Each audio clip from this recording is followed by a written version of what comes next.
అందరికీ praise the lord అండి. I am so glad to be with you once again.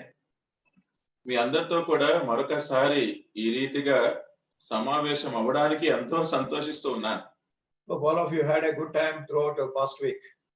గతించిన వారం అంతా కూడా మీరు మంచి సమయం కలిగి ఉన్నారని అనుకుంటున్నాను. As it has been mentioned by our Manoranjan, this is absolutely an informal get-together to share the things with regard to the foundational truths of our Christian faith or Christian living. ఇప్పుడే మన సహోదరుడు మనోరంజన్ చెప్పినట్టుగా ఇది మనకేదో బోధ చేసినట్టుగా ప్రసంగం లాగా కాకుండా క్రైస్తవత్వంలో ఉన్న ప్రాథమికమైన విషయాలు, ప్రాథమికమైన సత్యాలు ఏంటో వాటి గురించి చర్చించుకున్న మాదిరిగానే ఉండే ఈ కార్యక్రమం. We must know the truth and the truth shall make us free. It will set us free. మీరు సత్యమును ఎరగాలి, ఆ సత్యమే మనలను స్వతంత్రులుగా చేస్తుంది. This was what was told by Lord Jesus Christ. యేసుక్రీస్తు ప్రభువారు చెప్పిన మాటలవి. That is what we find in John's Gospel chapter 8 and verse 32. యోహాను సువార్త 8వ అధ్యాయం 32వ వచనములో ఈ మాటలు మనం చూస్తాం. You shall know the truth and the truth shall set you free. మీరు సత్యమును ఎరుగుతుంటే ఆ సత్యము మిమ్మలను స్వతంత్రులుగా చేస్తుంది. I came to this truth about 50 years ago. 50 సంవత్సరాల క్రితము ఈ సత్యములోనికి నేను నడిపించబడ్డాను. And I have been depending upon this truth in my day-to-day living. అనుదిన జీవితంలో ఈ సత్యము మీదే నేను ఆధారపడుతూ వచ్చాను. And still I am searching for this truth again and again and again and again. ఇప్పటికీ కూడా ఈ సత్యాన్ని నేను ఇంకా వెతుకుతూ ఉన్నాను. And honestly I can confess that this truth has been setting me free in every situation of my life. యథార్థంగా మీ దగ్గర ఒక విషయాన్ని ఒప్పుకోనివ్వండి. ఈ సత్యం ఏదైతే ఉందో ఈ సత్యమే నన్ను అనుదినము కూడా ఎంతో స్వతంత్రునిగా అనేక విషయాల నుంచి విడిపిస్తూ ఉంది. Basically this word of God is true. చూడండి, ఈ దేవుని వాక్యము ఇది సత్యము. This is God's word. ఇది దేవుని మాటలు, దేవుని వాక్యం. This is God's message. ఇది దేవుని సందేశమే. It reveals the mind of God. ఇది దేవుని మనస్సుని మనకు బయలుపరుస్తుంది. And the plan of God and the purpose of God with regard to a believer. ఒక విశ్వాస గురించి దేవుని ప్రణాళిక ఏంటి, దేవుని ఉద్దేశం ఏంటి అన్నది చెప్తుంది. So when we believe in this God, ఎప్పుడైతే ఈ దేవుని యందు విశ్వాసం ఉంచుతామో, when we come to God through this word, ఈ వాక్యము ద్వారా దేవుని దగ్గరికి ఎప్పుడైతే వస్తామో, God wants to reveal many things. దేవుడు అనేక విషయాలు బయలుపరచాలని కోరుతున్నాడు. And he wants to explain many things. చాలా విషయాలు మనకి వివరించాలని And కోరుతున్నాడు. he wants to exhort us. అలాగే మనల్ని హెచ్చరించాలని He wants to కోరుతున్నాడు. encourage us. మనల్ని ప్రోత్సహించాలని And కోరుతున్నాడు. he wants to comfort us. మనల్ని ఆదరించాలని In కోరుతున్నాడు. every situation he wants to teach us through his word. ప్రతి పరిస్థితిలో కూడా దేవుడు తన వాక్యము ద్వారా మనకి బోధించాలని కోరుతున్నాడు. And this became a rule book in my life for all these 50 years. ఈ 50 సంవత్సరాలలో కూడా నా జీవితంలో అయితే ఈ దేవుని వాక్యమే నన్ను నడిపించే ఒక మార్గదర్శిగా అయిపోయింది. I have learned many things from this word of God. చాలా విషయాలు దేవుని వాక్యములో నుండి నేను నేర్చుకుంటూ వచ్చాను. But I don't say that I am an expert on this. నేర్చుకున్నానని చెప్పి నేను ఏదో అన్ని వచ్చేసిన వాడిని అని చెప్పుకోవట్లేదండి. I have been learning and learning and learning and learning. నేను నేర్చుకుంటూనే ఉన్నాను. God became my teacher. దేవుడే నాకు బోధకుడిగా అయ్యాడు. And he is showing his word. తన వాక్యమును నాకు చూపిస్తూ వివరిస్తున్నాడు. One fundamental thing I found, ఒక ప్రాథమికమైన విషయం నేను కనుగొన్నది ఏంటంటే, when we come to the word of God, దేవుని వాక్యము దగ్గరికి మనం వచ్చినప్పుడు, for that matter even when we come to God, ఆ సంగతి చెప్పాలంటే దేవుని దగ్గరికే మనం వచ్చినప్పుడు we should not have any prejudice against anything. దేని గురించి అయినా కానీ అంటే ముందుగానే ఒక అభిప్రాయం ఏర్పరచుకొని దేవుని దగ్గరికి రాకూడదు. No, we should come here totally honestly with an open mind. చాలా యథార్థంగా అంటే సంపూర్ణంగా చాలా ఖాళీ మనసు కలిగి ఉండి దేని గురించి కూడా మీ స్వంత అభిప్రాయం లేకుండా దేవుని దగ్గరికి రావాలి. And many times generally we think that I know this and I know that. చాలా సార్లు మనం ఏమనుకుంటామంటే నాకు ఇది తెలుసు, నాకు అది తెలుసు అని అనుకుంటూ ఉంటాం. Strictly speaking, our knowledge is very limited. అసలు మీతోటి సూటిగా మాట్లాడాలి అంటే మనకి తెలిసిన విషయాలు చాలా తక్కువే. But the problem is that we feel that we know everything. సమస్య ఏంటి అంటే మనకు అన్ని తెలుసు అని అనుకుంటూ ఉంటాం. That is what I have experienced in my own life. నా సొంత జీవితంలో కూడా అదే నేను ఒకసారి అనుభవించాను. As long as I felt that I knew everything, ఎప్పటి వరకు అయితే నాకు అన్ని తెలుసు అని అనుకుంటూ ఉండినాను, I was totally deceived by myself. నన్ను నేనే మోసపరుచుకుంటూ ఉండినాను. But a time came in my life. అయితే ఒక సమయం వచ్చింది నా I జీవితంలో, started going to God నేను దేవుని దగ్గరికి వెళ్ళడం ఆరంభించాను. with an open confession. అంటే యథార్థంగా నా సంగతి ఒప్పుకుంటూ వెళ్ళేవాడిని. Lord, I do not know anything. ప్రభువా నాకు ఏమీ తెలియదయ్యా, You please teach me దయచేసి నీవే నాకు బోధించు, and help me to understand whatever you say. నువ్వు ఏదైతే చెప్తూ ఉన్నావో అది అర్థం చేసుకోవడానికి సహాయం చేయి. When we depend upon him as a child, he depends upon his father. ఒక తండ్రి మీద ఒక చిన్న కుమారుడు గాని శిశువు ఎలాగ ఆధారపడతాడో దేవుడి మీద మనం ఆధారపడినప్పుడు And God in his kindness, he will teach us things. దేవుడు తన కనికరము చొప్పున మనకు అనేక విషయాలు బోధిస్తాడు. If we are slow to understand, ఒకవేళ మనకి అర్థం చేసుకోవడంలో నిదానంగా అయితే then he will teach us very slowly. ఆయన మనకి నిదానంగానే బోధిస్తాడు. He has got lot of long suffering. ఎందుకంటే ఆయనకి ఎంతో దీర్ఘశాంతం ఉంది. One thing is we should be very honest. ఒక సంగతి ఏంటి అంటే చాలా యథార్థంగా ఉండాలి సుమా. And this book really became a wonderful book in my life. ఇదిగోండి ఈ గ్రంథం ఏదైతే ఉందో నా జీవితంలో ఇది ఒక అద్భుతమైన గ్రంథం అయిపోయింది. To tell you, it has changed my life. చెప్పాలంటే ఈ నా జీవితాన్ని మార్చేసింది. And it has changed my very attitude in life. అంటే జీవితంలో నా కలిగి ఉన్న వైఖరిని కూడా ఇది పూర్తిగా మార్చేసింది. My words and my actions and my attitudes. అంటే నా మాటలేమి, నా ప్రవర్తన ఏమి, నా వైఖరి ఏమి, My way of thinking నేను ఆలోచించే విధానము, about God and about others also. దేవుని గురించి గాని ఇతరుల గురించి గాని God started teaching so many truths. ప్రభువు అనేకమైన సత్యాలు బోధించడము ఆరంభించారు. Anyway, we will think about this, that this word of God is really true. సరే, ఇప్పుడు ఏంటంటే ఈ దేవుని వాక్యము సత్యము అని మనం ధ్యానిద్దాం. You might have read many books. మీరు చాలా పుస్తకాలు చదువుంటారు. I know some of you may be very voracious readers. చాలా మంది మీలో ఇంకా పుస్తకాల పురుగులై ఉంటారు, చదువుతూనే And ఉంటారు. some may be interested in science and some may be interested in history and geography and so on and so forth. కొంతమందికి science కావాలి, కొంతమందికి చరిత్ర హిస్టరీ కావాలి, కొంతమందికి భూగోళ శాస్త్రం జాగ్రఫీ కావాలి. ఇలాగా మీ మీ ఇష్టం కొద్దీ.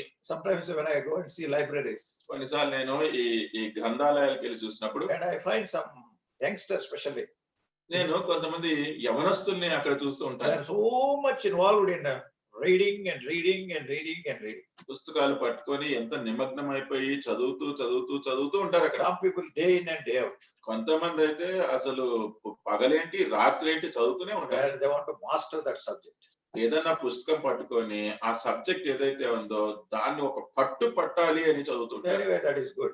అది మంచిదండి. If you want to read ఒకవేళ మీరే చదవాలనుకుంటే any book, ఏ పుస్తకమైనా గానీ the best book to read is the Bible. చాలా శ్రేష్టమైన పుస్తకము గ్రంథము చదవడానికి ఏంటి అంటే అది బైబిల్ గ్రంథం. I found that there is a lot of history in this book. ఈ గ్రంథంలో చరిత్ర చాలా ఉంది అని నేను గమనించాను. Right from the beginning of the creation, ఈ సృష్టి ఆరంభము నుండి all the details, అన్ని వివరాలు, how human beings came into existence, అంటే ఈ మానవాళి అసలు ఎలాగ ఉనికిలోకి వచ్చినారు, and how the plant life or the animal life they came into existence. ఈ వృక్షాలు గాని లేకపోతే ఈ పశువులు గాని ఇవన్నీ కూడా ఎలాగ ఉనికిలోకి వచ్చినాయి, And even the non-living objects like the sun and the moon and the stars and the planets and all that. అంతేకాకుండా మనకి జీవము లేనట్టుగా కనిపించే సూర్యుడు ఏంటి, చంద్రుడు ఏంటి, ఈ నక్షత్రాలు ఇవన్నీ కూడా.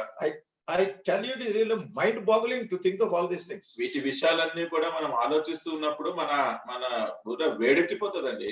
Where the sun is existing, అసలు సూర్యుడు ఎక్కడ ఉంటున్నాడు, how it is functioning, అది ఎలాగా and పనిచేస్తున్నాడు, what about moon? ఈ చంద్రుడు ఏంటి. And the reality is that Earth is rotating by itself, వాస్తవం ఏంటంటే ఈ భూమి తన చుట్టూ అది తిరుగుతోంది. and with regard to the stars ఈ నక్షత్రాల గురించి ఆలోచిస్తే and many galaxies, అంటే ఎన్నో గ్యాలక్సీలుగా ఉన్నాయి. it is beyond our comprehension, beyond our understanding. మన ఊహకు మించినవి, మనం అర్థం చేసుకోవడానికంటే చాలా ఎక్కువ. But all these things, all the details about all these things we find in the Word of God. అయితే వీటి గురించిన వివరాలు అవన్నీ కూడా ఈ దేవుని వాక్యంలో మనం చదవగలుగుతాం. So historically, అంటే చరిత్ర చూసుకున్నా, geographically, ఈ భూగోళం శాస్త్రంగా చూసుకున్నా, scientifically, లేకపోతే ఈ శాస్త్రీయంగా చూసినా, and even theologically. అంతేకాకుండా సిద్ధాంతపూర్వకంగా చూసినా, And this word of God is without error. ఈ దేవుని వాక్యము ఎటువంటి పొరపాటు, తప్పు లేనిది. Many people tried their best to find out some errors here and there. చూడండి, చాలా మంది ఈ గ్రంథంలో ఏదో ఒక తప్పు పట్టుకుందాము అని ప్రయత్నిస్తూ ఉంటారు. But no, this book is free from error, అయితే ఈ గ్రంథంలో తప్పులు లేవు. because this is written with the inspiration of the Spirit of God. ఎందుకంటే ఇది దేవుని ఆత్మ యొక్క ప్రేరేపణతోటి వ్రాయబడిన గ్రంథం. God is the writer, rather author of this book. చెప్పాలంటే దేవుడే ఈ గ్రంథానికి గ్రంథకర్త. But ఆయనే రాసినాడు. But he has used many people to be the writers. అయితే చాలా మంది ఆయన మనస్సు ఏది రాయాలనుకున్నారో రాయడానికి వారిని వాడుకున్నాడు. They were inspired by the Holy Spirit of God. వారందరూ కూడా పరిశుద్ధాత్మ దేవుని చేత వారు ప్రేరేపించబడిన వారే. Anyway, to make it short, సరే, క్లుప్తంగా చెప్పడానికి there are 66 books in the Bible. దీంట్లో ఈ గ్రంథంలో 66 పుస్తకాలు ఉన్నాయి. Some books are in one way, there are so many chapters. కొన్ని పుస్తకాల్లో ఏమో అనేకమైన అధ్యాయాలు ఉన్నాయి. And in some books, there are few chapters, even some have only one chapter like that. కొన్ని పుస్తకాలు చూస్తే చాలా కొన్ని అధ్యాయాలు ఉంటాయి. కొన్ని పుస్తకంలో అయితే ఒక అధ్యాయమే ఉంటది. But all these books, all these 66 books, అయితే ఈ పుస్తకాలన్నీ 66 పుస్తకాలు కూడా 39 books relate to the period before Christ. 39 పుస్తకాలు యేసుక్రీస్తు ప్రభువారి కంటే ముందు గ్రంథస్థం చేయబడినాయి. And 27 books are after Jesus Christ came into this world. 27 పుస్తకాలు యేసుక్రీస్తు ప్రభువారు ఈ భూలోకానికి వచ్చిన తర్వాత ఏం జరిగినాయన్న విషయాలు ఉంటాయి. If we really read these books very carefully, మనం గనుక జాగ్రత్తగా ఈ పుస్తకాలు మనం చదివితే very, very interesting things are there. చెప్పాలంటే చాలా ఆసక్తి కలిగించే విషయాలండి. And even now these books I will be very much excited when I read this book. ఇప్పటికీ కూడా ఇప్పుడు చదివినా సరే దీంట్లో ఉన్న విషయాలతోటి నేను ఎంతో చాలా ఉత్సాహాన్ని పొందుతూ Lot ఉంటాను. of fascination. చాలా ఆసక్తికరమైన Because so many truths and so many truths and so many truths about so many things and so many persons. అనేకమైన సంగతుల గురించి, అనేకమైన వ్యక్తుల గురించి, అనేకమైన సత్యాలే ఉంటాయి. Innumerable names you find in this book. ఈ గ్రంథములో అసలు మనం లెక్కించలేని పేర్లు ఉన్నాయి. And the names of the places also. అంతేకాకుండా స్థలముల యొక్క పేర్లు కూడా ఉన్నాయి. So lot of evidence, even if you want to verify those things. ఇవన్నీ కూడా రుజువులు మనము చూడాలి అంటే వాటన్నిటికీ రుజువులు కూడా ఉన్నాయి. What a wonderful thing it is. What a wonderful book it is. చూడండి ఎంత అద్భుతమైన గ్రంథము, అసలు ఈ విషయమే ఎంత అద్భుతమైనది. And also what I found in this book. అంతేకాకుండా ఈ గ్రంథంలో నేను కనుక్కున్నది ఏంటంటే In the history of the things, when actually things had happened.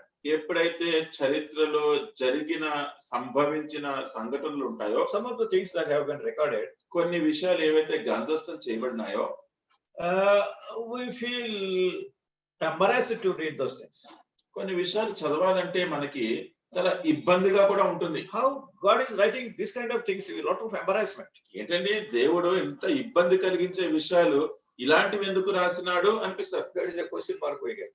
అంటే అదే మనకు ఒక ప్రశ్న. Because generally when we read a book or when somebody tells something, they always try to project a rosy picture about an incident. చూడండి, ఏ పుస్తకం మనం చదివినా ఎవరైనా దేని గురించి రాస్తున్నారు అంటే దాని గురించి చక్కని విషయాలు రాయడానికి ప్రయత్నిస్తూ ఉంటారు. As far as God is concerned, అయితే దేవుడి సంగతికి వస్తే he is very honest in writing down things. విషయాలు ఎలాగ సంభవించినాయో వాటిని రాసే విషయంలో ఆయన ఎంతో యథార్థవంతుడు. Why? What is the purpose of God writing these things and explaining or making these things known to us? ఎందుకండి దేవుడు ఈ విషయాలన్నీ ఎందుకు రాసి ఉంచాలి, మనకెందుకు తెలియజేయాలి, అసలు ఆయన కలిగి ఉన్న ఉద్దేశం ఏంటి? If we prayerfully read those things, ప్రార్థనాపూర్వకంగా మనము ఈ విషయాలు చదివితే whether an incident is very pleasant or very embarrassing to read, ఏ సంఘటన అయినా కానీ చక్కని విషయమైనా లేకపోతే చాలా ఇబ్బంది కలిగించే విషయమైనా గాని God wants to teach a great lesson through that. ఆ విషయం ద్వారా ఆ సంఘటన ద్వారా దేవుడు గొప్ప పాఠము మనకి నేర్పించాలనుకుంటున్నాడు. Why this incident took place like this? ఈ సంఘటన ఇలాగ ఎందుకు జరిగింది? Why this person behaved like this? ఈ వ్యక్తి ఈ రీతిలో ఎందుకు ప్రవర్తించినాడు? Why he concealed things like this? ఈ వ్యక్తి ఎందుకు కొన్ని విషయాలు దాచిపెట్టినాడు? Why they disobeyed like this? ఎందుకు వారు అవిధేయత చూపించినారు? And why they did not believe in God? దేవుని వాళ్ళు ఎందుకు నమ్మలేదు? So many things. చాలా విషయాలు. But what are the consequences of those things? అయితే వాటన్నిటిని పర్యవసానం ఏంటి? God wants to teach a lesson to us through all those things. ఈ అన్ని విషయాల ద్వారా దేవుడు కొన్ని పాఠాలు మనకి నేర్పించాలనుకుంటున్నాడు. By reading those things and by understanding those things, ఈ విషయాలు మనము చదివి ఈ సంగతులు మనము అర్థం చేసుకుంటే we'll go through a refining process. మనము చక్కగా పుటము వేయనట్టుగా ఒక చక్కని పద్ధతి గుండా వెళ్తూ ఉంటాం. Our faith gets refined. మన విశ్వాసం అనేది అది ఇంకా శుద్ధి చేయబడుతూ ఉంటుంది. Lord, what exactly you want? అంటే దేవుడు ఏదైతే కోరుతూ ఉన్నాడో అది. And when people did not behave as you like, ఎప్పుడైతే ప్రజలు దేవునికి ఇష్టానుసారంగా వారు ప్రవర్తించలేదో, why such punishment fell upon them? ఎందుకంటే వారి మీద అటువంటి శిక్ష పడింది. God wants to teach a lesson. దేవుడు ఆ విషయాలు కూడా మనకి బోధించాలని. Anyway, all these incidents will teach us the mind of God, the plan of God, the purpose of God. సరే, ఒక విషయం చెప్పాలి అంటే ఈ సంఘటనలన్నీ కూడా దేవుని మనస్సు ఏంటో, దేవుని ప్రణాళిక ఏంటో, దేవుని ఉద్దేశం ఏంటో ఆ సంగతులు మనకి బయలుపరుస్తూ ఉంటాయి. And another thing I found that the central idea of this book is Lord Jesus Christ, the Savior of this world. ఇంకొక విషయము ఈ గ్రంథంలో నేను కనుక్కున్న కేంద్ర స్థానం ఏంటి అంటే, లేకపోతే ఈ గ్రంథానికే కేంద్రంగా మనం గమనించేది ఏంటి అంటే యేసుక్రీస్తు ప్రభువారే. He is the Savior of this world. ఆయన ఈ లోకానికి రక్షకుడు. But another thing I found, ఇంకొక విషయం నేను అనుకున్నది, if he doesn't become my Savior, ఆయన నా సొంత రక్షకుడు కాకపోతే it is all waste. My life is waste. జీవితం అంతా కూడా వ్యర్థం అండి. That great God came from heaven to be the Savior of the world. ఆ గొప్ప దేవుడు పరలోకము నుండి నాకు రక్షకునిగా ఉండడానికి దిగి వచ్చాడా? And if he is not my Savior, ఆయన నా రక్షకుడు కాకపోతే, if I do not come under the experience of salvation through him, ఆయన ద్వారా నేను రక్షణ అనుభవంలోకి రాకపోతే, for me his coming is waste. అలాంటప్పుడు ఆయన రావడము నా కొరకైతే అది ఇంకా వ్యర్థమే. What a great blindness it is. అంటే అది ఎటువంటి గుడ్డితనం ఆలోచించండి. There are many people living like this. ఇలాగా చాలా మంది జీవిస్తున్నారండి. I lived like that for 20 years in my life. నా జీవితంలో 20 సంవత్సరాల వరకు అటువంటి గుడ్డితనంలోనే నేను జీవించాను. I think last time I have mentioned to you, I come from a Christian family. గతించిన వారమే మీతోటి కొన్ని విషయాలు చెప్పాను. నేను ఒక క్రైస్తవ కుటుంబంలోనే పుట్టిన. Christian parents and Christian discipline. క్రైస్తవ తల్లిదండ్రులు, క్రైస్తవ క్రమశిక్షణ, regularly going to church, క్రమంగా మందిరానికి చర్చికి వెళ్ళడం, partaking in all the prayers, అక్కడ జరిగే ప్రార్థనలు అన్నింటిలో కూడా పాల్పొందడం. Anyway, to make short, with all this, I did not have this personal experience of salvation through Lord Jesus Christ. క్లుప్తంగా చెప్పాలంటే ఇవన్నీ నేను చేస్తున్నప్పటికీ కూడా నా జీవితంలో యేసుక్రీస్తు ప్రభువారు నా స్వంత రక్షకుడు అనే ఆ రక్షణ, ఆ అనుభవ జ్ఞానము నాకు లేకుండింది. What a great danger it is. అది ఎంత గొప్ప ప్రమాదం అండి. What a great darkness it is. అంటే అది ఎటువంటి అంధకారము. Life without hope. అంటే జీవితంలో అసలు నిరీక్షణే లేని. It was not life at all. అంటే అటువంటిది జీవితమే కాదు. To put in one word, that I was spiritually dead. ఒక్క మాటలో చెప్పాలి అంటే ఆత్మీయంగా నేను చచ్చిన స్థితిలో ఉండినా. But this living word of God has revived me. అయితే ఈ జీవము కలిగిన దేవుని వాక్యము నన్ను జీవింపజేసింది. And this living word of God has brought me to the feet of Lord Jesus Christ. ఈ జీవము కలిగిన దేవుని వాక్యమే యేసుక్రీస్తు ప్రభువారి పాదాల చెంతకు నన్ను తెచ్చింది. And it was the Holy Spirit of God that has convicted me that I am a sinner. I need repentance to become a child of God. పరిశుద్ధాత్మ దేవుడే ఆయన నేను పాపిని అని నన్ను ఒప్పుకునేటట్టుగా దేవుని దగ్గర పశ్చాత్తాపపడేటట్టుగా చేసింది. And it was that person, Lord Jesus Christ, who is God himself, gave me that salvation. దేవుడే అయ్యున్న యేసుక్రీస్తు ప్రభు అనే వ్యక్తి ఆయన నాకు రక్షణను ప్రసాదించినాడు. This is so great a salvation. ఇది ఎంతో గొప్ప రక్షణ. This is the greatest achievement in my life. అంటే నా జీవితంలో నేను సాధించిన గొప్ప విషయం ఏంటి అంటే ఇదే. This is the greatest blessing in my life. అంటే నా జీవితంలో ఇది గొప్ప ఆశీర్వాదం. And all these 50 years I have been enjoying this great salvation, the joy of salvation. ఈ గతించిన 50 సంవత్సరాలు కూడా ఈ గొప్ప రక్షణ, ఈ రక్షణలోని ఆనందాన్ని నేను అనుభవిస్తూ To be honest before you, I don't bother about any other thing. మీకు యథార్థంగా ఒక విషయం ఒప్పుకొని చెప్పాలి అంటే వేరే విషయాల గురించి నేను ఆలోచించను, నేను గాబరా చెందను. Every day in my life, every moment of my life, I simply enjoy in this salvation. అనుదినము ప్రతి క్షణము కూడా నేను ఈ రక్షణలో ఆనందిస్తూ ఉంటాను.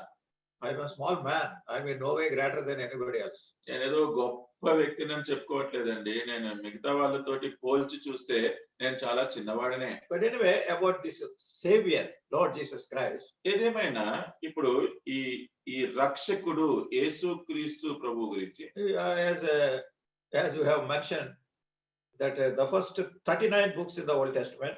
ఇందాక చెప్పాం కదా, పాత నిబంధనలో ఉన్న 39 పుస్తకాలు. We have to read those things very, very carefully. ఈ పుస్తకాలను మనము చాలా జాగ్రత్తగా చదవాలి. When we read the word of God, we should meditate upon the word of God. ఎప్పుడైతే దేవుని వాక్యాన్ని చదవటంతో పాటు మనము ఆ విషయాన్ని ధ్యానించాలి. With all our heart, with all our mind. అంటే మన హృదయంతో, మన మనస్సుతోటి. We should never read the word of God like a daily newspaper. ప్రతిరోజు చదివే వార్తాపత్రికను చదివినట్టుగా దేవుని వాక్యాన్ని మనం చదవకూడదు. No, we have to read it and we have to meditate upon this prayerfully.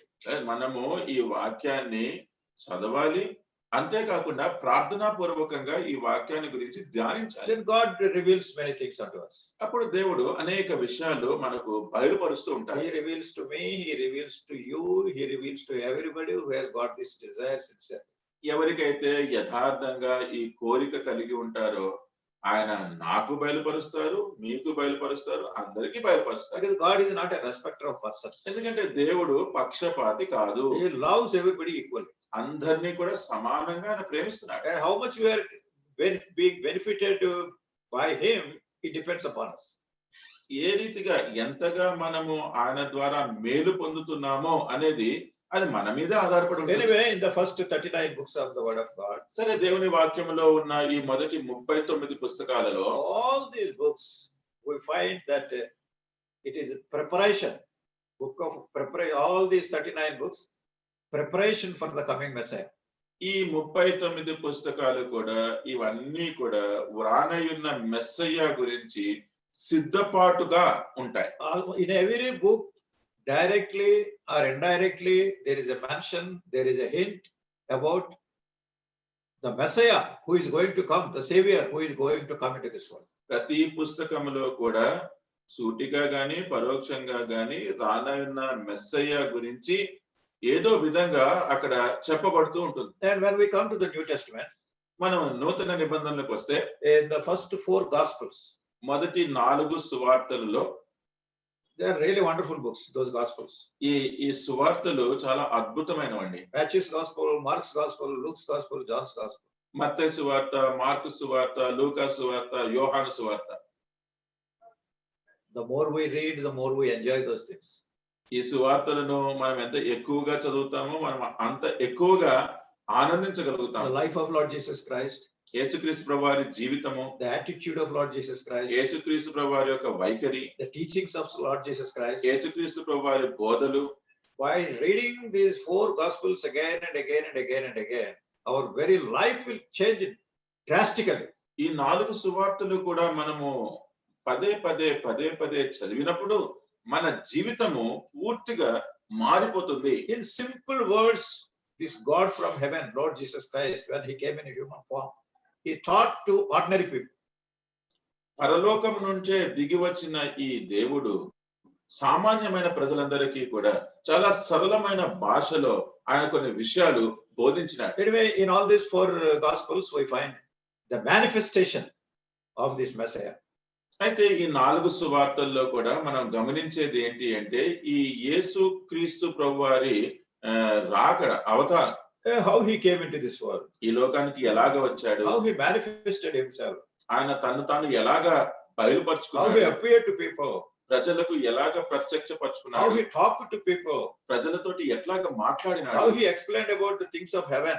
పరలోకములో ఉన్న సంగతులు ఎలాగ వివరించినాడు. It is a wonderful thing. ఇవన్నీ కూడా అద్భుతమైన. So the manifestation we will find in these 4 gospels. ఈ 4 సువార్తలలో కూడా దేవుని యొక్క ఈ రాకడ ఆయన మానవ అవతారం గురించి చెప్తున్నారు. And thereafter in the book of Acts, దాని తర్వాత అపోస్తుల కార్యములో Acts follows these 4 gospels. ఈ 4 సువార్తల తర్వాత ఉన్న పుస్తకము అపోస్తుల కార్యం. And you will find the publication or the proclamation.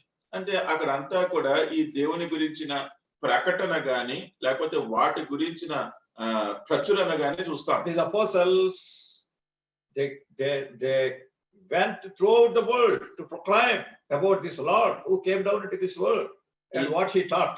ఈ లోకానికి దిగి వచ్చిన ఈ దేవుడు ఏదైతే నేర్పించాడో ఈ అపోస్తలులందరూ కూడా భూదిగంతముల అంతటికి వెళ్ళి ఈ విషయాలను వాళ్ళు ప్రకటించినారు, They preached or taught both to the Jews and Gentiles. అంటే యూదులకేమి అన్యులకేమి వారు ఈ విషయాలను బోధిస్తూ ఉన్నారు. And after Acts of the Apostles we will find epistles. ఈ అపోస్తుల కార్యములు అన్న పుస్తకము తర్వాత మనము పత్రికలు చూస్తాం. And we will find the explanation. అక్కడ అంతా కూడా వివరణగా చూస్తాం. What Lord Jesus Christ spoke. అంటే యేసుక్రీస్తు ప్రభువారు ఏం మాట్లాడారు. Actually during the lifetime of Jesus Christ, what all he did before his ascension we find in the gospels. అంటే యేసుక్రీస్తు ప్రభువారు ఆరోహణం అవ్వక ముందు ఆయన జీవించిన కాలంలో ఏమేమైతే చేసినాడో ఆ విషయాలన్నీ కూడా సువార్తలలో ఉంటాయి. He lived for 33.5 years. 33.5 సంవత్సరాలు ఆయన జీవించినాడు. He started his public ministry at the age of 30. బహిరంగమైన ఆయన పరిచర్యను ఆయన 30 సంవత్సరాలప్పుడు ఆరంభించినాడు. And before that all the 30 years the way in which he lived was a great example to the people. అంటే ఆ 30 సంవత్సరాల ముందు అంటే 30 సంవత్సరాల ప్రాయం వరకు ఆయన ఏ రీతిగా జీవించాడు అన్నది అక్కడున్న ప్రజలందరికీ కూడా గొప్ప మాదిరి. First he showed to the people by his living way of living. అంటే ఆయన జీవిత మాదిరి బట్టే ప్రజలకు చాలా విషయాలు చూపించినాడు. And in the latter 3.5 years దాని తర్వాత 3.5 సంవత్సరాలలో he preached to people. ఆయన ప్రజలకు బోధించినాడు. What he has lived, that is what he has taught. ఆయన ఏదైతే జీవించినాడో అదే ఆయన వారు బోధించినాడు. That is very, very essential. అది చాలా అవసరమైన సంగతి. What all I speak before you, first I must live by it. ఏ విషయాలైతే నేను మీకు బోధిస్తూ ఉన్నానో ముందు నేను ఆ రీతిగా జీవించి ఉండాలి. Otherwise I will be number 1 hypocrite. అలా కాకపోతే నేను వేషధారులలో ప్రథముడని అయిపోతాను. And I can deceive you but I cannot deceive God. బహుశా మిమ్మల్ని మోసం చేయొచ్చేమో కానీ దేవుని నేను మోసం చేయలేను. So I read Bible for myself. అందుకనే ఈ పరిశుద్ధ గ్రంథాన్ని బైబిల్ని నేను నా కొరకు చదువుతాను. And I learn things for myself. నేను నేర్చుకునే విషయాలన్నీ కూడా నా కోసమే. Even now every day I read this only for myself. ఈ రోజుకి కూడా ఇప్పుడు కూడా ఈరోజు చదివే విషయాలన్నీ కూడా అవి నా కోసం చదువుతాను. Lord, this is the word you are telling. ప్రభువా ఇదిగో ఈ మాట ఈ వాక్యం నువ్వు నాకు చెప్తూ This ఉన్నావు. is the commandment you are giving. ఇదిగో ఈ ఆజ్ఞ నాకు ఇస్తూ ఉన్నావు. Give me grace to follow it. ఈ ఆజ్ఞను నేను విధేయత చూపించడానికి ఈ వాక్యాన్ని అనుసరించి జీవించడానికి కృపను To put అనుగ్రహించు. it in another one way, that our life should be in conformity with the word of God. ఇంకో విధానంలో మీకు చెప్పాలి అంటే మన జీవితము ఈ వాక్యానుసారముగా ఉండాల్సిందే. So all these epistles give us a lot of explanation of what these apostles have preached throughout the world. అందుకనే ఈ నూతన నిబంధనలో అపోస్తుల కార్యములో అపోస్తలులు భూదిగంతం అంతా కూడా ఏదైతే బోధించినారో వాటిని గురించిన వివరణ మనం పత్రికలలో చూస్తాం. When we come to the last book, Revelation, ఇంకా చివరి పుస్తకము ప్రకటన గ్రంథానికి వస్తే that is conclusion, that is consummation. అంటే అది ఇంకా ముగింపు. This is in brief about this word of God. దేవుని వాక్యం గురించి మీకు క్లుప్తంగా నేను చెప్పాను. So we know all these things. We start reading right from Genesis chapter 1 and verse 1. ఈ విషయాలన్నీ కూడా మనము ఆరంభములో ఆది కాండము మొదటి అధ్యాయం నుంచి చదువుతూ ఉన్నప్పుడు గమనిస్తాం. until the end of book of Revelation chapter 22. చివరి ప్రకటన గ్రంథము 22వ అధ్యాయం వరకు చదివినప్పుడు ఈ విషయాలు మనం And గమనిస్తాం. wonderful reality is, to put it in brief, మీకు క్లుప్తంగా చెప్పాలి అంటే దీంట్లో ఉన్న అద్భుతమైన సత్యం ఏంటంటే this book starts with the creation of the world. ఈ గ్రంథము ఈ సృష్టి ఈ లోకం యొక్క సృష్టితోటి ఆరంభమవుతుంది. The first verse I read, ఒక్కసారి మీకు మొదటి వచనాన్ని చదువుతాను, because these things are very, very interesting.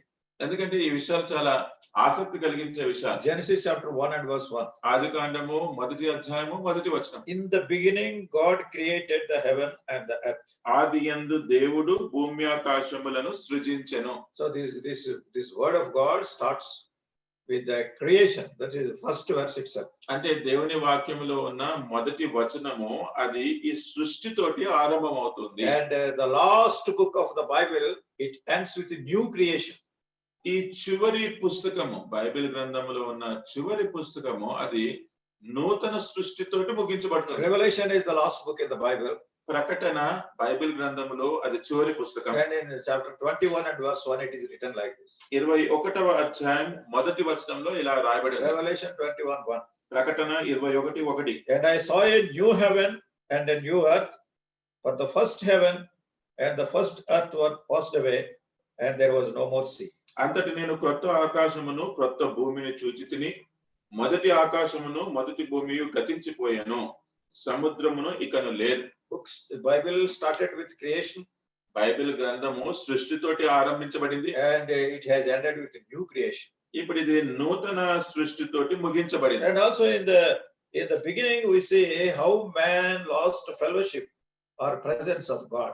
ఆరంభంలో ఈ మానవుడు దేవుని యొక్క సన్నిధిని లేకపోతే దేవుని యొక్క సహవాసమును ఎలాగ కోల్పోయినాడో మనం చూస్తాం. We read a frightening verse in the ఎంతో Bible. ఎంతో భయపెట్టే ఒక వచనం మనం చదువుతాం. That is in the book of Genesis chapter 3 and verse 24.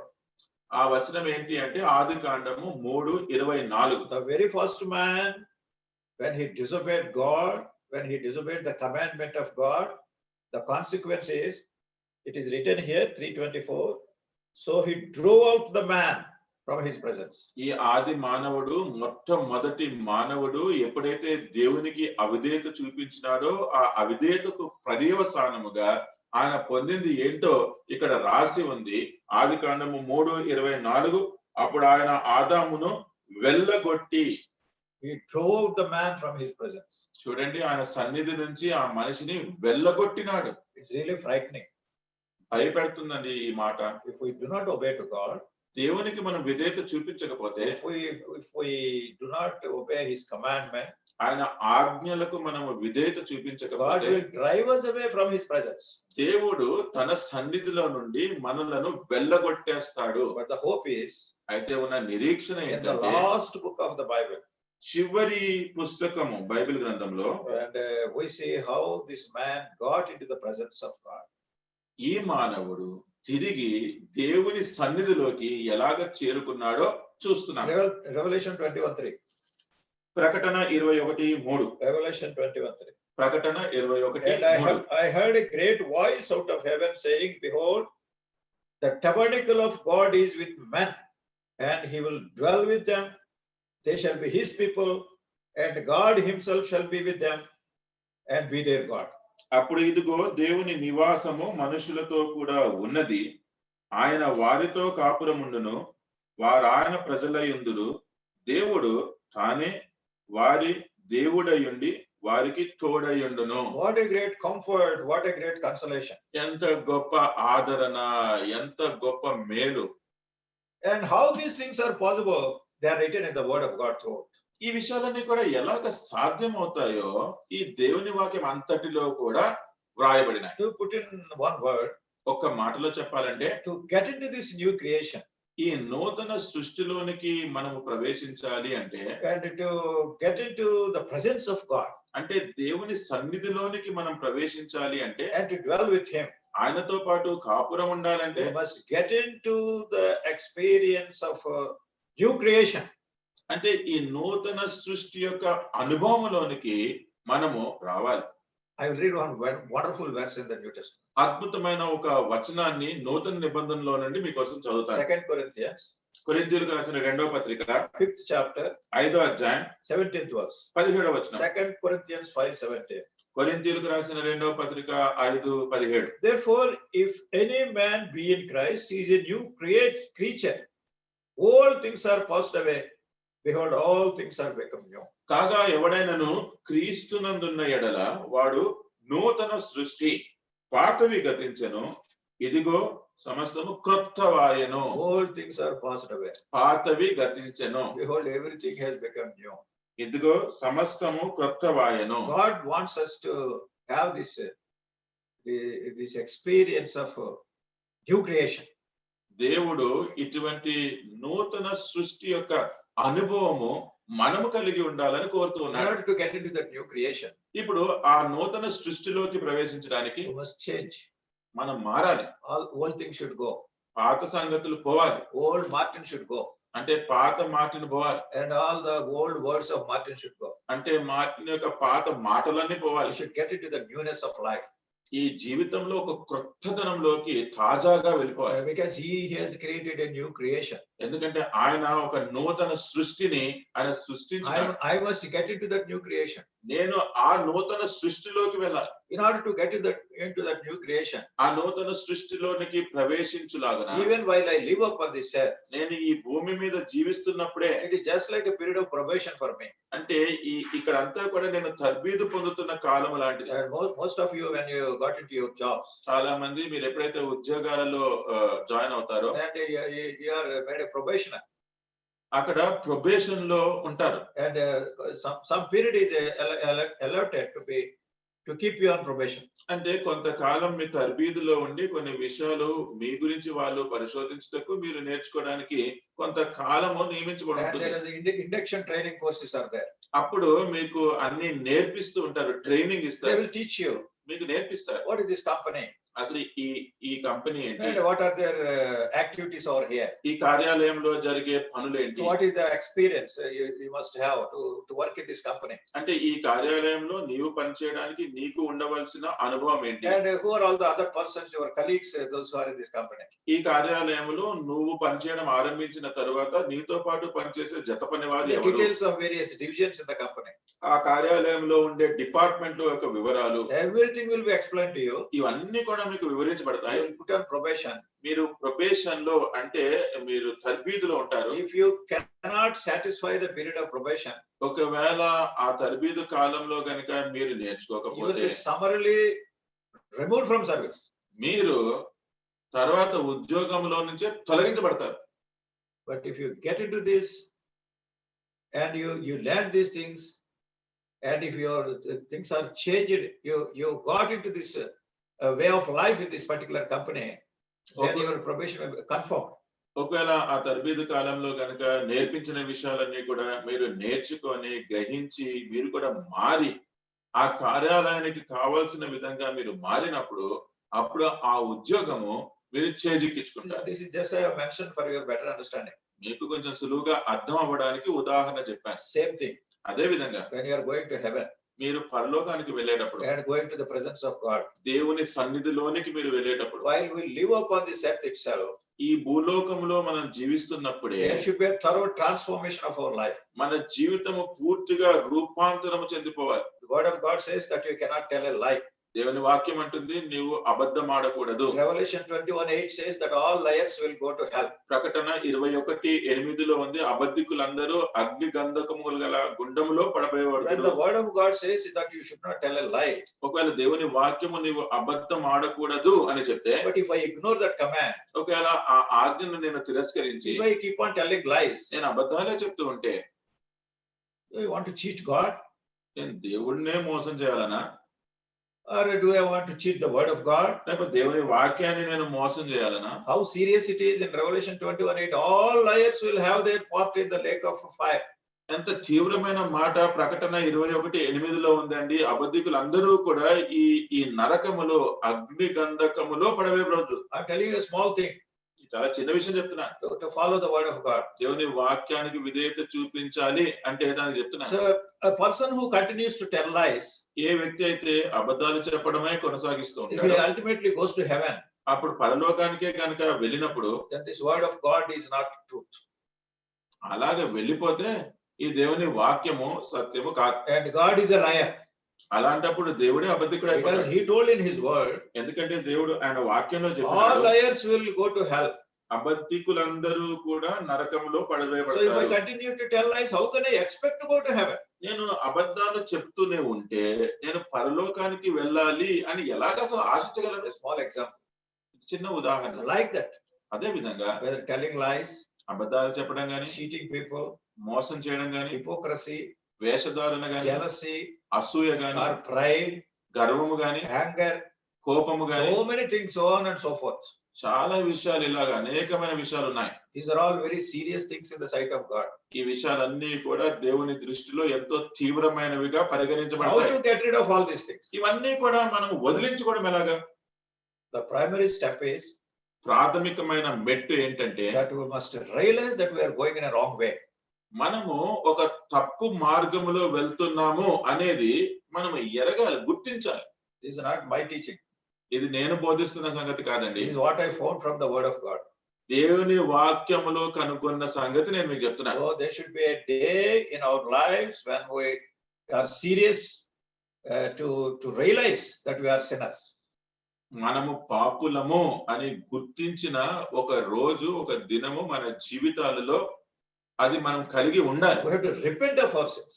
మన పాపముల గురించి ప్రాయశ్చిత్తపడాలి. Take a right about turn. అంటే సంపూర్ణంగా మరలిపోవాలి. మరలి When we are going, మన మార్గం నుంచి మరలి వెళ్ళాలి. when we are going away from God, దేవుని నుండి దూరంగా మనం and వెళ్ళిపోతాం. there should be a time on which we took a right about turn. అంటే మన జీవితంలో మన మార్గం నుంచి పూర్తిగా మరలే ఒక దినం ఉండాలి. From that moment onwards, ఆ గడియ నుంచి we should start coming closer to God. మనము దేవునికి సమీపంగా వెళ్తూ ఉండాలి. Day by day, day by day, day by day. అనుదినము అనుదినము అనుదినము As the word of God reveals many truths to us, అనేకమైన సత్యాలు ఎప్పుడైతే దేవుని వాక్యం మనకు బయలుపరుస్తూ ఉంటుందో, as the Holy Spirit of God reveals many things to us, పరిశుద్ధాత్మ దేవుడు కూడా అనేక విషయాలు మనకి we come బయలుపరుస్తున్నప్పుడు to the light of God. మనము దేవుని యొక్క వెలుగులోనికి వస్తాం. We have to set right things, set right things, and set right things. మన విషయాలన్నీ కూడా మనము సరి చేసుకోవాల్సిందే, సరి చేసుకోవాలి. Setting right of things should be a continuous process in the life of a believer. ఒక విశ్వాసి యొక్క జీవితంలో తన విషయాలను సరి చేసుకోవడం అనేది అది ఎడతెగక జరిగే ప్రక్రియ. This is a continuous refining process. అంటే ఇది అలా ఎల్లప్పుడూ శుద్ధీకరించుకునే ప్రక్రియ. And the word of God says, thereby we must become partakers of the divine nature. దేవుని వాక్యం చెప్తుంది ఇలాంటి దైవికమైన స్వభావములోనికి మనము పరిపూర్ణత చెందాలి. Partakers of the divine nature, divine nature. అంటే దైవికమైన ఆ స్వరూప్యంలోనికి Our nature should go. అంటే మన స్వభావం అంతా Our పోవాలి, way of thinking should go. మన ఆలోచన విధానం పోవాలి. And we must go to God's way of thinking. మనము దేవుని ఆలోచన విధానంలోకి వెళ్ళాలి. Everything we must view in God's perspective, not in our perspective. అంటే మన దృష్టికోణంలో నుంచి కాకుండా దేవుని యొక్క దృష్టికోణములో నుండే ప్రతిదీ కూడా మనం చూడగలగాలి. How can we get all these things? ఇవన్నీ కూడా మనం ఎలా పొందగలం? First, we must have sincere desire. దానికోసం యథార్థమైన ఒక కోరిక మనం కలిగి ఉండాలి. Every day we must go to God. ప్రతి దినము మనం దేవుని దగ్గరికి వెళ్ళాలి. What should be our prayer? మన ప్రార్థన ఏమై ఉండాలి? Lord, give me my daily bread, or give me some clothes, or give me that accommodation. These are all basic things. చాలా ప్రాథమికమైన విషయాలు అడగడమే కాదు, ప్రభా నాకు ఆహారం ఇవ్వు, ప్రభా నాకు బట్టలు ఇవ్వు, ఇవన్నీ కూడా సాధారణమైన సంగతి. And God says, is the Father in heaven is feeding even the birds of the air. అలా అడిగినప్పుడు దేవుడు అంటాడు కదా, అయ్యో పరలోకమందున్న తండ్రి ఈ పక్షులు కూడా తన ఆహారాన్ని అనుగ్రహిస్తూ And ఉన్నారు. he is decorating even the grass and the flower of the field. ఆ గడ్డిని కూడా గడ్డి పువ్వును కూడా ఆయన అలంకరిస్తూ ఉన్నాడు కదా. And these are all small things in our day-to-day living. మన అనుదిన జీవితంలో ఇవన్నీ కూడా దేవుని ముందు చాలా చిన్న చిన్న What విషయాలు. should be our prayer daily? ప్రతిరోజు మన ప్రార్థన ఏమై ఉండాలి? Lord, I am starting my life today. ప్రభా ఈ దినము నా జీవితాన్ని ఆరంభిస్తున్నాను. Please help me not to tell a lie under any circumstances wherever. ఎట్టి పరిస్థితుల్లో కూడా ఎవరి ఎదుట కూడా నేను అబద్ధము చెప్పకుండా ఉండేలాగున సహాయం చేయి. Lord, help me not to cheat anybody, ప్రభా ఎవరిని మోసము చేయకుండా సహాయం not చేయి. to ill-treat anybody. ఎవరిని కూడా నేను చిన్న చూపు చూడకుండా సహాయం I చేయి. should not indulge in backbiting. అంటే వారి వెనకాల వారి గురించి చెడుగా నేను చెప్పకుండా ఉండేలాగా సహాయం I చేయి. should be free from hypocrisy. వేషధారణ నుండి నేను పూర్తిగా దూరంగా ఉండడానికి సహాయం చేయి. I want to be a real person. అంటే నేను ఒక వాస్తవికమైన దేవుని బిడ్డగా ఉండాలి. I told you a few things, కొన్ని విషయాలు మీకు చెప్పాను. but there are many things in the word of God. అయితే దేవుని వాక్యంలో ఇంకా అనేకమైన సంగతులు ఉన్నాయి. Once we have that sincere desire, మనలో యథార్థమైన ఇటువంటి ఆశ కలిగి ఉంటే God will help us. ప్రభువు మనకు సహాయం చేస్తాడు. May God bless you. దేవుడు మిమ్మల్ని దీవించును గాక. Thank you.